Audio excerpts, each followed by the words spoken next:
పావు కిలో ఉలవలకి 2 లీటర్ల నీళ్ళు పోసి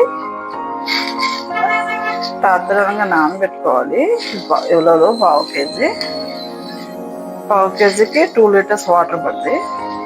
మార్నింగ్ ఇలా తీసేసుకుని కుక్కర్లో పెట్టి ఒక 20 విజిల్స్ వచ్చేదాకా పెట్టుకోవాలి.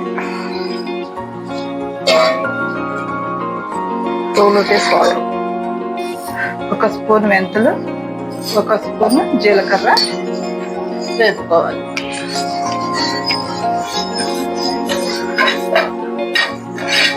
హైలో పెట్టుకొని స్లోగా సిమ్లో పెట్టి డ్రైగా మెంతులు జీలకర్ర మెత్తగా నలిగేలాగా దంచుకోవాలి. చాలా మెత్తగా. ఉలవలు ఉడికేటప్పుడు నాకైతే 1 అవర్ పట్టింది. చాలా స్లో ప్రాసెస్ వస్తుంది. కందిపప్పులాగా మెత్తగా ఉడవడం కాదు. దీనిలో సారం అంతా బయటకు రావాలి. మనకు కావాల్సిన వాటర్ కదా, ఇలా వడగొట్టేసుకుంటే నాకు ఈ వాటర్ వచ్చినాయి.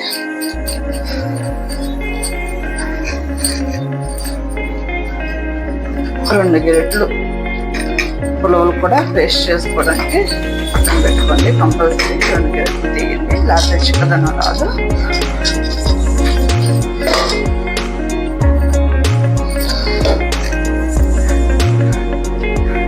2 స్పూన్లు ఆయిల్ వేసి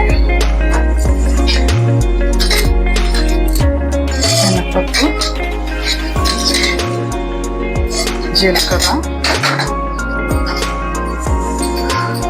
వెల్లుల్లిపాయ, 2 ఎండుమిరపకాయలు, కరివేపాకు, 2 పచ్చిమిరపకాయలు, 1 పెద్ద ఉల్లిపాయ. ఉల్లిపాయ మాత్రం ఎర్రగా వేగేదాకా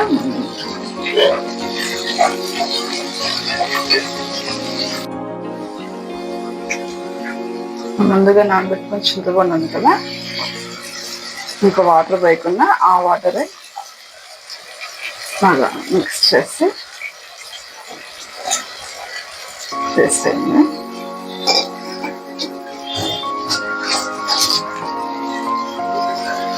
ఒక 1/2 స్పూన్ ఇంగువ,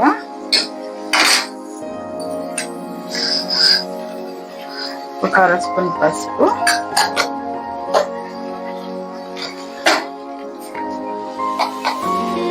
నేనైతే ఒక 1 స్పూన్ ఉప్పు వేసాను.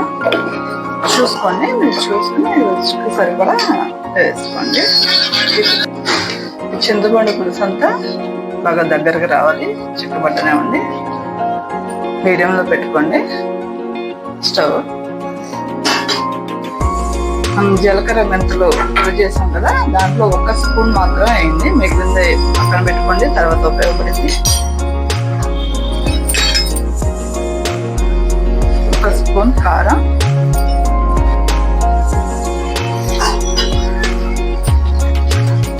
కలుపుతూ ఉండండి. అరగంట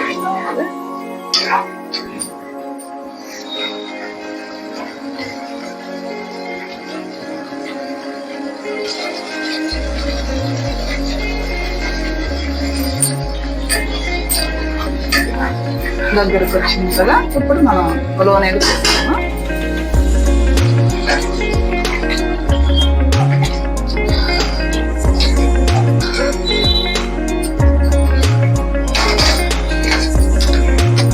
మనం పక్కన పెట్టుకున్న ఉలవలు ఉంటాయి కదా, అవి పేస్ట్ చేసి బాగా మెత్తగా పేస్ట్ చేయండి. ఇలా వేసేస్తుంది.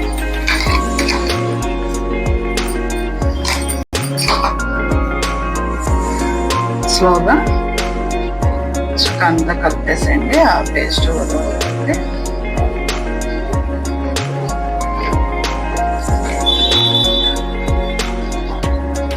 మీడియం సైజ్ పెట్టండి, హైలో పెట్టకండి. మీడియంలో పెట్టి మరగనివ్వండి. బాగా కలపండి. పేస్ట్ త్వరగా కలవదు.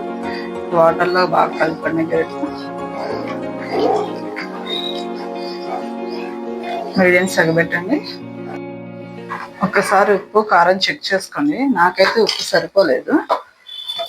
మీరు రుచి తగ్గ వేసుకోండి. నేను ఇంకొక స్పూన్ ఉప్పు వేస్తున్నాను. చింతపండు కదా పడుతుంది.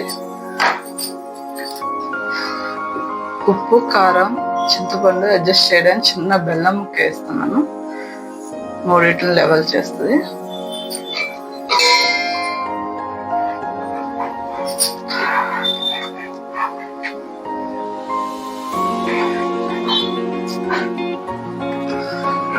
ఒక 15-20 మినిట్స్ టైం పడుతుంది మరగడానికి. టేస్ట్ అవ్వాలంటే ఆ టైం పడుతుంది. ఉలవచారు అయితే రెడీ అయిపోయినాయండి. అవి ఇలా రుచిగా ఉంది. చాలు, నాకైతే 19-20 మినిట్స్ పట్టింది. నా ఉలవచారు అయితే రెడీ. రైస్, ఉలవచారు, పెరుగు మీద మిగిలిన ఈ 3 కాంబినేషన్ సూపర్.